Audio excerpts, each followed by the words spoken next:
Welcome to the deep dive. It is funny how we are just so conditioned by technology these days. Oh, totally. We're completely wired to it. Right. Like, think about it for a second. You finish a morning workout, and your watch just buzzes with this little haptic feedback and I don't know, a tiny fireworks display on the screen. Yeah, the ring's closed, you get the little sparkler animation. Exactly. Or like you learn 3 new words in a foreign language on some app, and a cartoon owl throws confetti at you to say your streak is alive. Right, we've developed this really deep, ingrained expectation for that. We have. Whenever we do something good, whenever we, level up in life, we expect a clear, immediate notification. We desperately want that dopamine hit of progress. Which makes sense. I mean, that's how we're trained now. But today, we're doing a deep dive into a translated document titled 5 Basic Steps to Elevate Spirituality. And our whole mission here really is to figure out how to level up when there is no screen to give us that satisfying notification. And that's actually exactly where the author starts. Yeah, the very first thing the author of this text points out is their own, personal disappointment that this spiritual notification never actually comes. Which is so relatable. Oh no, they admit, with a lot of self-awareness, that they have never received a pop-up message from heaven saying, "Achievement unlocked, advanced spirituality." Yeah, and the author grounds the entire document in that frustration. Because the text establishes right away that this kind of growth, it's just not a sudden overnight epiphany. Right. It's not a lightning bolt striking your living room. It is a quiet, deliberate, and sometimes painstakingly steady cultivation. So it's more like growing a garden. Exactly. It's the slow growth of a root system, not the flash of a firework. And we should clarify for you listening, we're not here today to debate abstract, lofty theology. We want to extract the absolute most actionable, practical insights from these 5 steps so you can actually apply them to your daily life immediately. That's the goal. Real, tangible application. Okay, let's unpack this. Because if we accept that spiritual growth isn't a sudden lightning bolt, then we're kind of faced with a mechanical problem, right? Yeah, a reception problem, essentially. Right. How do you actually receive guidance in a noisy world? We really have to look at our internal equipment. And the author uses a fantastic analogy to diagnose this equipment issue. They describe revelation or, spiritual guidance as being like a finely tuned radio. Oh, I love this analogy. It's great. The idea is that the music is always broadcasting. The signal is completely constant. But if your internal frequency is even slightly off-center, you don't hear the music. You just get static. Exactly, you get static. Yeah. The problem isn't the broadcaster at all. It's the receiver. Let me put this in a way that might hurt a little more for those of us who haven't actually touched a physical radio in a decade. Fair enough, yeah? Think about your cognitive load like your smartphone battery. Oh, that's good. Right. You wake up, you pull your phone off the charger, and you're at a crisp, beautiful 100%. Your brain is fresh, the screen is bright, everything just processes instantly. But then the day happens. Yeah. By 7 p.m., after a day of emails and traffic and arguments and, doom scrolling, you are sitting at 9%. Just clutching the phone, hoping it doesn't die. Literally in low power mode. Your patience dims, your emotional responses start glitching, and you're just struggling to survive until bedtime. Yeah, and the source material captures this dynamic perfectly. It really does. It explicitly says our spiritual antennas are at their absolute best in the morning. But by the evening, the sheer cognitive drain of the day takes over. That's just too much noise. Right. The cognitive drain creates the static on the radio frequency. And the text grounds this reality with a really powerful quote from President Nelson. What does he say? He explains that taking the time to learn about the Savior and, critically, recording what you learn builds a concrete foundation for receiving deep revelation. So writing it down is key. It is. It's about intentionally setting the frequency of your mind before the world has a chance to scramble the signal. So how do we actually do that practically? Because, I don't have 3 hours every morning to sit quietly on a mountaintop. Right. No one does. And I'm guessing you don't either. Definitely not. But the beauty of this text is that it requires almost zero time. What it does require is massive intentionality. Okay, I'm listening. The daily training they provide for this first phase is called the 3-line morning scripture notebook. 3 lines, that's it. That's it. It's done daily, and it's incredibly brief. You read for a minute or two, write down exactly 3 lines of doctrine or truth that you learned, and then you write one single prompting or idea how to apply it. So 4 lines total. Exactly, 4 lines. But the psychological mechanism at play here is what's vital. Because it forces you to slow down. Yes. Writing physically slows your brain down. It forces your mind to move from passive consumption, which is how we normally scroll or read, into active cognitive engagement. Oh, that makes sense. When you physically write those 4 lines in the morning, you are basically setting your brain's reticular activating system. Like programming a GPS. Precisely. You're programming your mind to look for those specific spiritual applications throughout the rest of your day. It effectively locks in the frequency before the ambient noise introduces static into your system. Okay, so you have the antenna up, the battery is at 100%.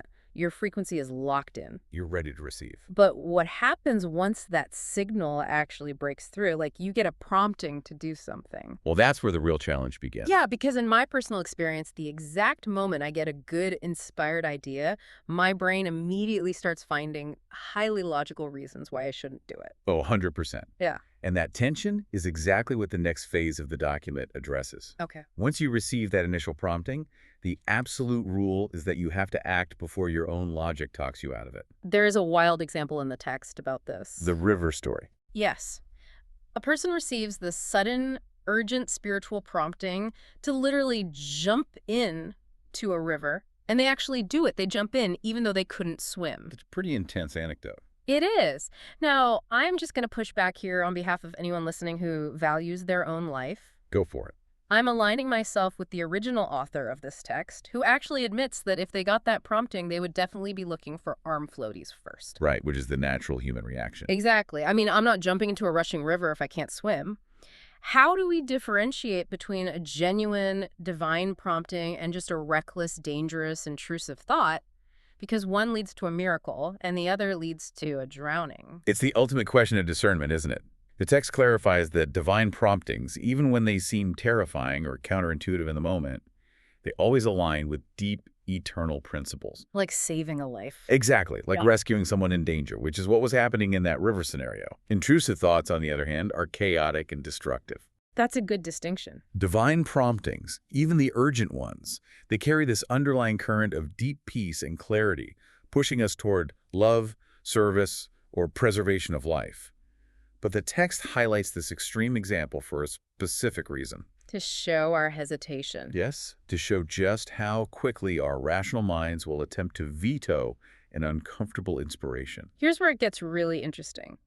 To bypass that intense rationalization, the text introduces a 5-second rule for the spiritual world. I love this rule. It's so practical. It argues that if you think for more than 5 seconds after receiving a prompting, you are already making excuses. You have missed the window. What's fascinating here is the underlying psychology of how we experience the spirit versus how our survival instincts actually operate. Right, because they're kind of at odds. Very much so.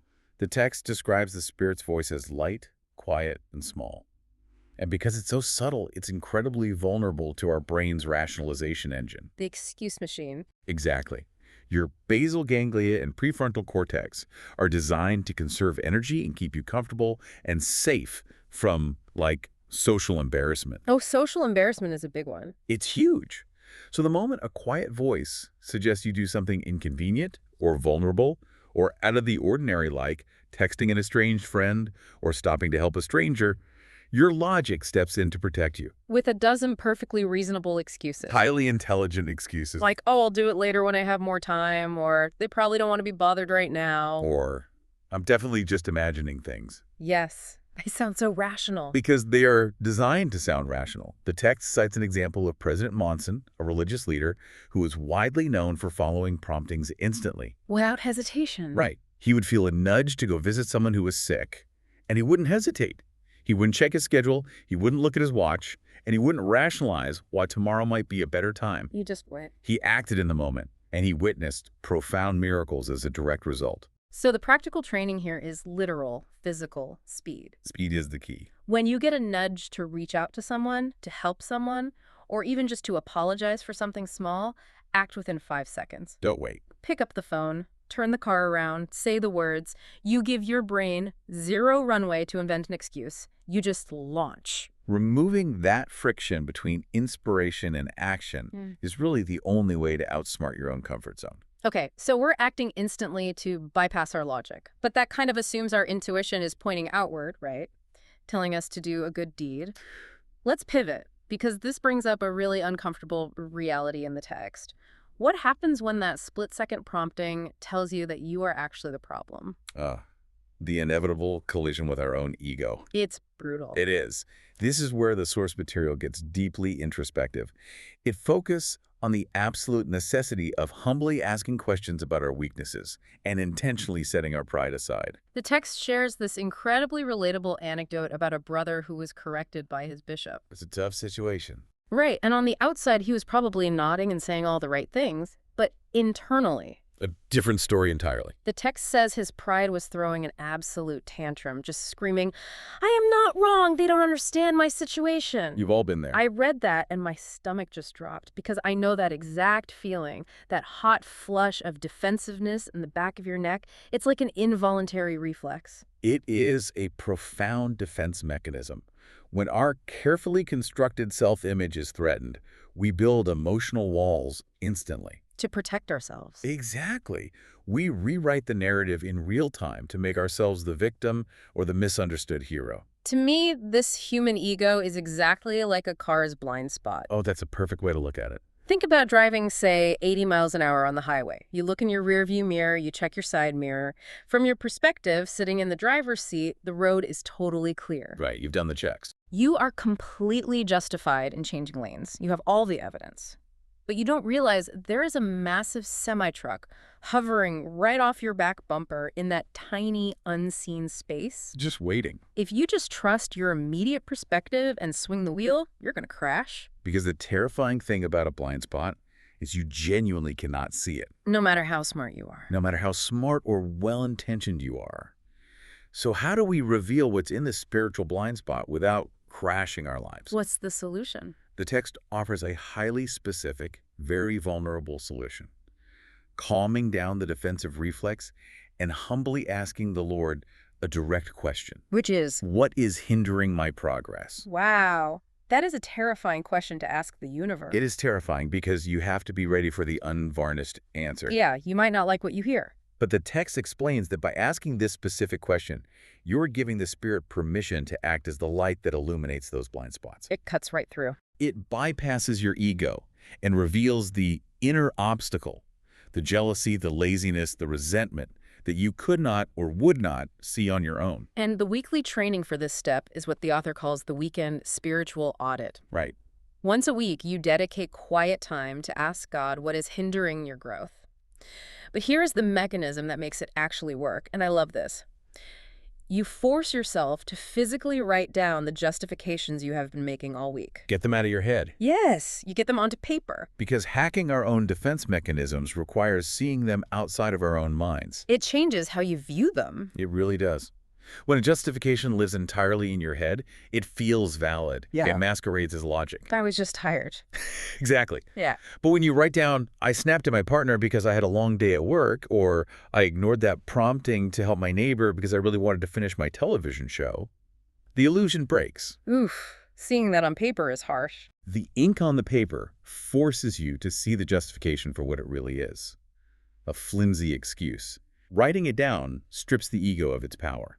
Okay, so we've tuned our antenna in the morning, we're acting in 5 seconds to beat our excuses, and we've done our weekly spiritual audit to find our blind spots. That's a solid foundation. But honestly, staring at a piece of paper filled with a list of my personal flaws, my selfishness, and my blind spots, it sounds incredibly depressing. It feels heavy. Oh, if you stop the audit, it absolutely becomes paralyzing. Just a guilt trip. Exactly. Dwelling endlessly on your own flaws just leads to spiritual stagnation and self-loathing, which is why the text pivots so radically for the next phase. What's the pivot? The counterintuitive cure for our own spiritual wounds is to stop looking at ourselves entirely. Which means turning our focus outward through service. Yes. But let me ask you a highly practical question, one I'm certain you are thinking about right now as you listen to this. Doesn't serving others when you are already drained from your own problems, or when you are actively staring at your own glaring flaws, doesn't that just lead to complete burnout? How are you supposed to pour from an empty cup? This raises an important question, and it's a tension the modern world struggles with constantly. Every day. We hear so much about self-care, protecting our peace, guarding our energy. Boundaries. Right, boundaries. But the text answers this modern dilemma. using a fascinating phrase. It calls service a spiritual chiropractic adjustment. A spiritual chiropractic adjustment. I really like the imagery of that. Think about the mechanics of what a chiropractor actually does. They don't give you a shot of espresso. No? They don't necessarily give you more energy. They realign your bones so that your body functions without painful friction. The text argues that true service does not drain you. It realigns your perspective. It fixes your spiritual posture. So it's not about adding fuel, it's about fixing the engine. Exactly. When you are hyper-focused on your own problems, your spiritual posture is hunched inward. You're curled up defensively. Protecting yourself. Right. Serving someone else forces you to stand up straight and look outward. It snaps you back into alignment, and that sudden shift in perspective removes the friction, bringing a massive rush of peace. The source gives a deeply moving example of this mechanism in action. A man named John Manning who dedicated himself to serving a young man named Troy. It's a great story. Troy was struggling, just trying to rebuild his life from the ground up. The text notes that walking alongside Troy shifted Manning's focus entirely from inside to outside. That posture change. Yes. And suddenly, by investing his energy into healing someone, Grounding ourselves in the stories of our ancestors, serving the dead, essentially, who can offer us absolutely nothing in return, it profoundly broadens our spiritual perspective. it zooms us out. Exactly. It pulls us out of our immediate microscopic day-to-day panics and places us firmly in a vast eternal context. It reminds us that we are part of a massive continuum. So the practical training here isn't necessarily about flying across the world to build an orphanage or burning yourself out with massive projects. No, it's much more localized. The source suggests a habit called listen and pray. In your normal daily conversations with coworkers or family, actively listen to identify a person's underlying emotional or physical needs, and then intentionally pray for them afterward. A simple, quiet shift outward. And then dedicating just a little time weekly to family history or temple work. Even if you can't physically go anywhere, just looking at a photo of a temple or reading a journal entry from a grandparent acts as that chiropractic adjustment. It shifts your eyes to the horizon. Breaking the exhausting cycle of self-obsession is really the only way to heal the wounds you found during your spiritual audit. All right, so we have built a robust system of daily and weekly habits. Praying, serving, auditing our flaws, checking our frequency. The full toolkit. But we all know exactly how human nature works. Give Yeah. it 3 weeks, maybe a month, and this deeply meaningful system is going to decay into a mindless checklist. Oh, absolutely. Wake up, check. Write 3 lines, check. Pray for someone, check. How do we keep these actions from losing their transformative power? The inevitable trap of routine is that our brains love to go on autopilot. We crave it. We do. And that brings us to the final concept in the document. Consciously participating in covenants and priesthood power. It is the absolute antidote to the mindless checklist. So what does this all mean? Let me try an analogy here to explain the mechanics of this. Go for it. Going through the motions of a spiritual ritual, whether that's taking the sacrament, saying a prayer, or going to the temple, doing that without conscious intent is exactly like having a top-of-the-line, beautiful stainless steel toaster sitting on your kitchen counter. Okay, a toaster. But it's completely unplugged from the wall. Oh, I see. It looks like a toaster. It has all the physical components of a toaster. You can push the lever down and hear the click. But you're not getting any toast. No. It cannot actually transform the bread into toast because it is completely disconnected from the power source. That's a perfect analogy. The physical ritual itself is just the machinery. If we connect this to the bigger picture, the source explicitly calls conscious participation the circuit of God's power. The circuit. Yes. Your mental awareness, your deliberate, heavy spiritual engagement in that exact moment is what plugs the appliance into the wall. It activates it. Right. Grounding this in the concept of covenants. These aren't just vocabulary words. A covenant is the psychological and spiritual weight of making a binding, conscious promise with the divine. When you participate in that, you elevate a repetitive, mundane routine into a literal conduit of power. The text gives a beautiful example of a father laying his hands on his child's head to give a blessing. And it emphasizes that the father didn't just recite words he had memorized. He didn't just go through the motions. No. He consciously recognized the immense weight of his priesthood responsibility in that exact split second. He was mentally and spiritually awake to the reality of what was happening. He plugged into the wall. Exactly. And because he was fully plugged into that circuit, because he was entirely present, It resulted in a life-changing moment of power for the child. And it mentions the temple in the exact same way. The temple is where we zoom out and see that we are an active part of the Lord's macro plan, allowing peace to return to our chaotic lives. But that only happens if we are fully conscious of it. It requires presence. The specific phrase the text uses is that this conscious participation makes us co-creators with God. We aren't just passive recipients waiting for a blessing to fall on our heads. We are actively turning the key in the ignition. Without conscious participation, we are just sleepwalking through our rituals. With it, we access the very power of creation.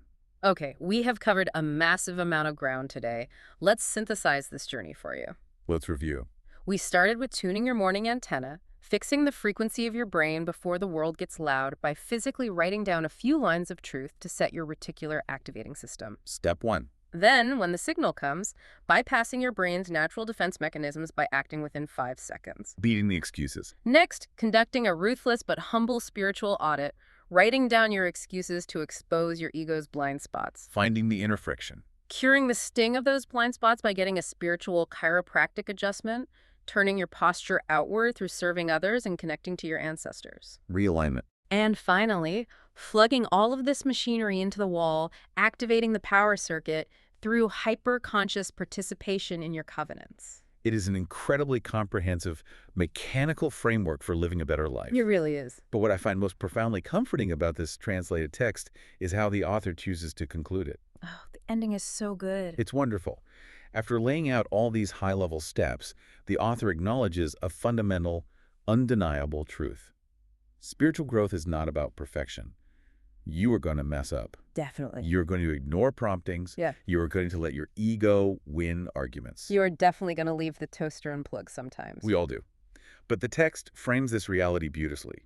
It says that even when you mess up, even when you fall flat on your face, as long as you are trying these steps, you are falling slightly forward. Falling slightly forward. Yes. Spiritual growth is just the reality of falling in the right direction. The Lord is not waiting impatiently for you to be flawless. He rejoices in the friction of our step-by-step effort. I love the grace in that so much. It removes the paralyzing fear of failure from the entire equation. It really does. Thank you so much for joining us on this deep dive. Before we go, I want to leave you with one final, slightly provocative thought to mull over this week. Okay. The text says that doing a spiritual audit exposes our hindrances and that failing is just falling forward. But what if our absolute biggest spiritual hindrance isn't our mistakes, but our relentless obsession with avoiding them entirely? That's a fascinating thought. We talked at the beginning about wanting a notification, a little pop-up that says we've leveled up and conquered the game without taking any damage. The perfect run. Right. But if every fall truly is just falling forward, perhaps you should actively seek out a spiritual challenge or an act of service this week that you feel totally, completely unequipped for. Because you might fail. Exactly, because the terrifying friction of failure might be the exact mechanism God uses to pull you forward.